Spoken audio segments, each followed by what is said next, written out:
নগদ 10 লাখ টাকা দিয়া পাত্র খুঁজতেছে। কি বাবা, তুমি এখনো ঘুমাও নাই? ঘুমাইছিলাম তো, উঠা থেকে তুই নাই, কই গেছিলি? তুই তো গাড়ি ছাড়া কথা বলতে পারো না। না পারি না, তবে তুমি কইতে আমার শরম করে। চুপচাপ ঘুমা যা। আরে খারাপ লাস্টে 44 এই নাম্বারটা চিনোস? 44? কতজনের নাম্বারই তো 44। তুই কোন 44 এর কথা কইতেছিস? রাত 2টার সময় যে 44 এ ফোন দেস সেই 44 এর কথাই কইতাছি। দেখ টুপ্পা, একদম আউলফল কথা কবি না।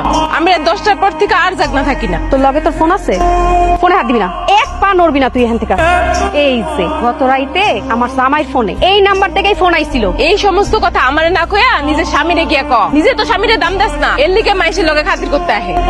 এত বড় সাহস, আমার অনুমতি না নিয়া আমার মায়ের নিয়ে পালাইছ। এখন তুই আরেক মায়ের লগে ইটিস ফিটিস করস। বদমাইশ। আমি বদমাইশ। আরো যদি কোনো কিছু কইতে মন চায় সেটাও বলো, আমার কোনো কিছু আসে না। আমি যা করছি ঠিকই করছি। এই বেতরা, এগুলো তুই কি বলতেছস? তোর লজ্জা করে না?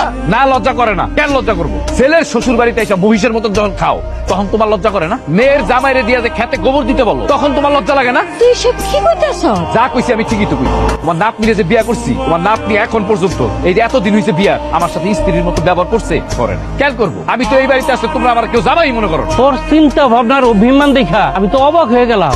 কারণ তুই অন্য একটা মেয়ের সাথে। হ্যাঁ, আমি যা করছি ঠিকই করছি। পাতেন মামা, হাতের কবজি কিন্তু আমার অনেক শক্ত। শুধু আপনার শ্বশুর দেখে আপনার হাতটা আস্তে রাখবা। তুমি কই যাও? আমিও তোমার সাথে যাবো। স্যার, আমার সাথে যাবেন মানে? তোর সাথে তো আমার কোনো সম্পর্ক নাই। কিন্তু তোর সাথে না, এই পুরা গোষ্ঠীর সাথে আজকের পর থেকে আমার কোনো সম্পর্ক নাই। এই দাঁড়া, দাঁড়া, এখানে তুই সেখানে যাক, এর সাথে তোর যাওয়া দরকার নাই। কিরে রেশমি, তুই এই সাথে আঙ্গ বাড়ি কি করো? আমি আমার স্বামীর সাথে তার নানি বাড়িতে আইছি। হ্যাঁ, রেশমা যা কইতেছে একদম ঠিক কইতেছে। কেন আবার ঠিক কাজ করছে? আরে রেশমি, তুই এই পোশাকে আমগো এখানে কি করো? কিরে বাতেন, রেশমি এখানে কি করে? আমরা দুইজন তো এখন থেকে এই বাড়িতেই থাকবো। আর মামা মামি, তোমাদের সবাইকে একটা গুড নিউজ দিই, আমি রেশমারে বিয়ে করে ফেলাইছি।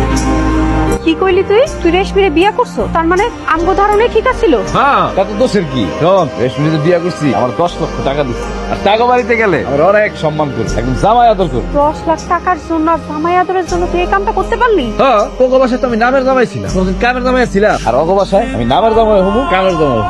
এই মুহূর্তে তুই আমার বাড়ি ছাড়বি? তুই তো নতুন বউলাই থাক, আমি আমার একটু মনে রাখবো না। বাইরে হ আমার বাড়ি থেকে, তোরা বাপ বেটা মিলে এই নতুন বইলে বাড়া। আপনি বললি তো আমি চলে যাবো না। এই বাড়িতে আমার অংশ আছে, আমার অংশ আপনি বুঝাই দেন, তারপর আমি চলে যাবো। অংশ?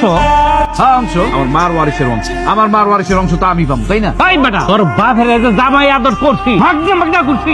এই ফরিদে, এগুলো তুই কি কইতেছস? ঠিকই কইছি, তোমার মতো কিপটা বইনের জামাইরে আন্তাজি তো আমি খালি খালি সব আদর করি নাই তোমারে। তোমার পিছে যেই টাকা ভাঙছি আমি, যেই সব খাওয়াইছি, ওই খরচ জমি সুদ হয়ে গেছে। না এই না, এই কথা কইলে আমি মানুম না। না, তোমার বোনের ভাগ তোমারে বুঝাই দিতে হবে। আমি বিন্দু মাত্র কিচ্ছু দিব না। দেখছো আব্বা, আমি তোমার বলছিলাম না, তোমার পোলাও করবা খাওয়ায়া আমার মার 100 ডিসিম জমি আমার মামা লিখা নিছে। ওরে